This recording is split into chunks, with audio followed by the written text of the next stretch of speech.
বাংলাদেশ জাতীয়তাবাদী দল বিএনপির কেন্দ্রীয় কমিটির যুগ্ম মহাসচিব সৈয়দ ইমরান সালেহ প্রিন্সের সাথে মতবিনিময় করেছে নিউ ইয়র্ক স্টেট বিএনপির নেতৃবৃন্দ।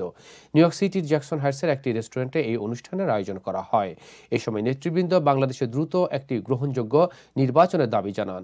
বিস্তারিত রিপোর্টে। নিউ ইয়র্ক সিটিতে আয়োজিত মতবিনিময় সভায় প্রধান অতিথি ছিলেন বিএনপির কেন্দ্রীয় কমিটির যুগ্ম মহাসচিব সৈয়দ ইমরান সালেহ প্রিন্স। সংক্ষিপ্ত বক্তৃতায় তিনি বলেন, গত 15 বছর বিএনপি আন্দোলন সংগ্রামের মধ্য দিয়ে ফ্যাসিস্ট আওয়ামী লীগ ও হাসিনাকে বিদায় করেছে। এবার নতুন করে ষড়যন্ত্র হচ্ছে, সবাইকে ষড়যন্ত্র মোকাবেলা করে ঐক্যবদ্ধ থাকার আহ্বান জানান তিনি। পৃথিবীতে এমন কোন রাজনৈতিক নেতা নাই যে তার মতো নিপীড়নের শিকার হতে হয়েছে। একজন মজলুম দলনেত্রী হিসাবে তিনি বিশ্বে পরিচিতি লাভ করেছিলেন। দীর্ঘ সেই আন্দোলন সংগ্রামের পর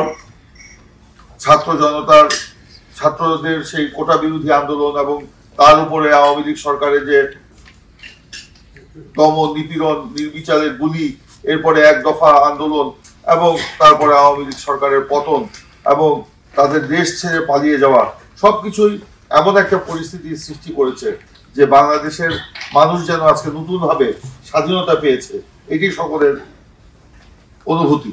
অনুষ্ঠানে সভাপতিত্ব করেন নিউ ইয়র্ক স্টেট বিএনপির সভাপতি অলিউল্লাহ আতিকুর রহমান। যে কোনো ষড়যন্ত্র মোকাবেলা করে দলের প্রয়োজনে নিউ ইয়র্ক স্টেট বিএনপি অগ্রণী ভূমিকা পালন করবে বলে জানান তিনি। ঐক্যবদ্ধভাবে এই আগামী দিনেও যে ষড়যন্ত্র বিএনপির বিরুদ্ধে শুরু হয়েছে, নতুনভাবে বিএনপিকে যারা নাকি প্রতিহত করতে চাবে, এই নিউ ইয়র্ক স্টেট বিএনপির পক্ষ থেকে আন্দোলনের মাধ্যমে তাদের 20 দাঁতকে আমরা ভেঙে চুরমার করে দিব ইনশাআল্লাহ। অতীত পারে নাই, ফখরুদ্দিন মঈনুদ্দিন পারে নাই, এর আগেও পারে নাই। বর্তমানে যে ষড়যন্ত্র করেছে সেই ষড়যন্ত্রের 20 দাঁত ইনশাআল্লাহ আপনাদের সকলকে নিয়ে আমরা নস্যাৎ করে দেব ইনশাআল্লাহ। অনুষ্ঠানটি পরিচালনা করেন নিউ ইয়র্ক স্টেট বিএনপির সাধারণ সম্পাদক সাইদুর রহমান সাইদ। এই সময় দেশের ক্রান্তিকালে সবাইকে ঐক্যবদ্ধ থাকার আহ্বান জানান তিনি। কেন্দ্রীয় যুব দলের সাবেক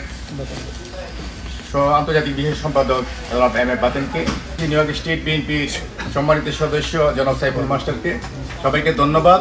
অনুষ্ঠানে অন্যদের মধ্যে বক্তব্য রাখেন বিএনপির কেন্দ্রীয় নেতা Golam Faruk Shahin, New York State বিএনপির সহসভাপতি VP Jasim, New York State বিএনপির সাবেক যুগ্ম আহ্বায়ক Aminul Islam, New York State বিএনপির সাবেক যুগ্ম আহ্বায়ক Badrul Haque Azad, New York State বিএনপির সাবেক যুগ্ম আহ্বায়ক দেওয়ান কায়সার, যুক্তরাষ্ট্র শ্রমিক দলের সভাপতি জাহাঙ্গীর এম আলম সহ বিভিন্ন অঙ্গ সংগঠনের নেতৃবৃন্দ। যাদেরকে আমরা চরম ভারত বিরোধী মনে করতাম, তাদের মুখ থেকে আজকে প্রকাশ হয় ভারত কষ্ট পায় এমন কোনো কাজ আমাদের করা উচিত নয়। এই সময় নেতৃবৃন্দ ষড়যন্ত্রকারীদের সমালোচনা করে যথাসময়ে একটি সুষ্ঠু নির্বাচনের দাবি জানান। কোনোভাবেই জাতীয় নির্বাচনের আগে স্থানীয় নির্বাচন মেনে নেওয়া হবে না বলে হুঁশিয়ারি দেন নিউ ইয়র্ক স্টেট বিএনপির নেতৃবৃন্দ। আজকে ঐক্যটাকে আমাদের প্রতিষ্ঠিত করতে হবে। সৌরভ ইমাম, IBTV, নিউ ইয়র্ক। প্রতিপক্ষ দেখতে চাই আমরা, অদৃশ্য শক্তির সাথে আমরা রাজনীতি করতে চাই না।